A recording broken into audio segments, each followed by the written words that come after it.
Dans le sud du Rif, près de Taounet, au bout d'une vallée nichée au cœur des montagnes de l'Atlas, se trouve le village de Tarzout, ce qui en berbère signifie « lieu où il y a tout ». Les habitants de ce village de montagne sont connus dans tout le Maroc pour leur habileté et la qualité de leur travail en maroquinerie.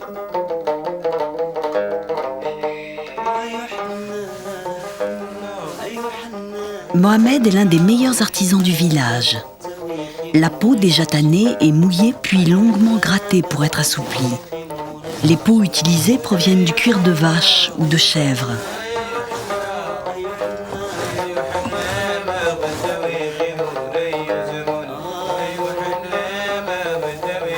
La peau est ensuite découpée selon un patron en bois.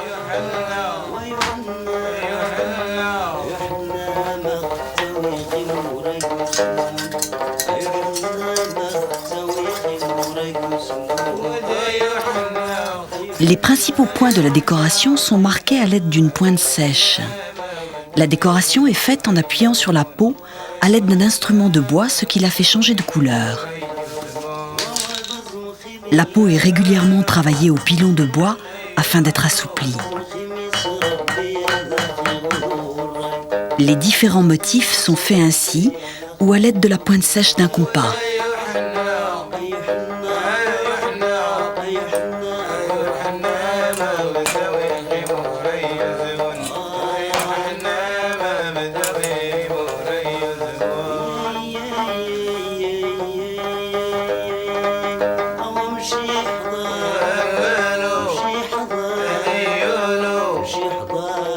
Certains motifs sont ensuite peints avec des teintures végétales à l'aide d'un pinceau de bois.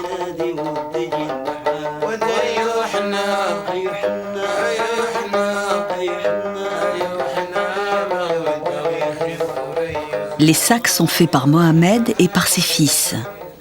Il faut 4 à 6 personnes pour faire un sac. Les décorations sont ensuite brodées finement. Les trous sont faits à l'aide d'un poinçon, puis le fil de couleur est passé à la main.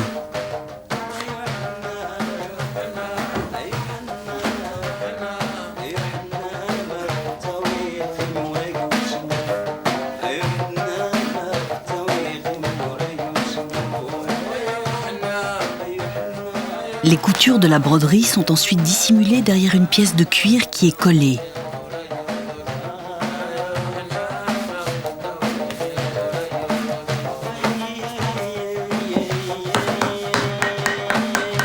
Les 2 pièces sont soudées l'une à l'autre à l'aide d'un pilon de bois qui servira à toutes les étapes de la fabrication.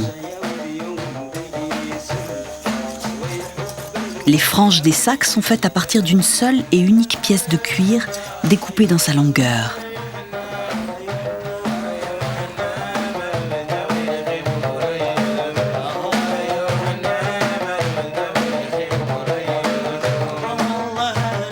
Le sac est cousu à l'envers, à partir de 2 pièces principales.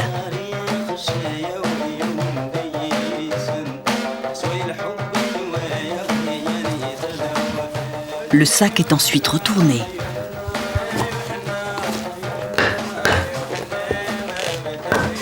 Le cuir est à nouveau mouillé avant d'être tendu à l'aide de pièces de bois mises à l'intérieur, ce qui lui fera prendre sa forme définitive.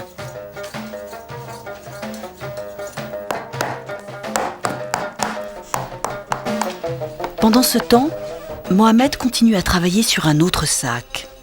Il prépare les éléments de décoration ainsi que les boucles de bandoulière. Celles-ci sont d'abord collées avant d'être cousues à l'aide d'une lanière de cuir.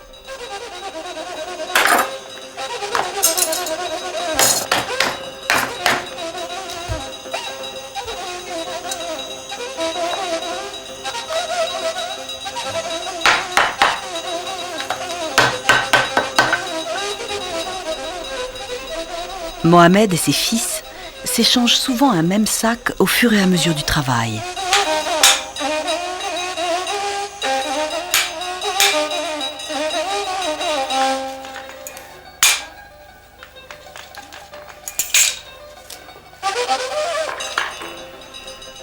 Enfin vient l'étape de la mise en place des fermoirs.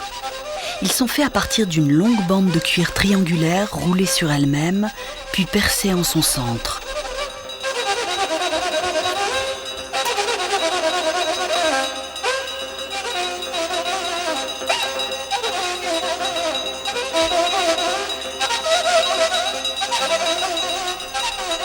La touche finale est apportée par la mise en place des derniers éléments décoratifs et des derniers fermoirs.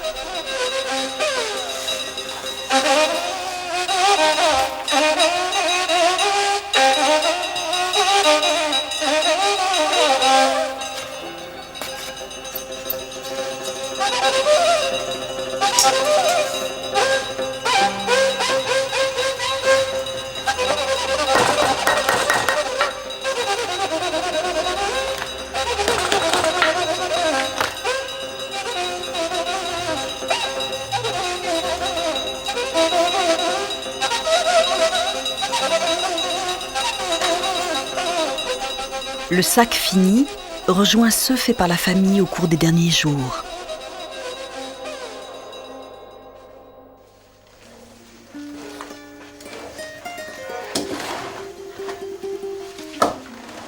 Dans de nombreuses maisons sur les collines autour du village de Tarzout, les familles réunies dans la pièce principale travaillent le cuir, fabriquant toutes sortes d'objets d'usage courant. Sacs, portefeuilles, ceintures, babouches, et toujours avec un soin méticuleux. C'est ce qui fait la réputation des artisans de Tarzout.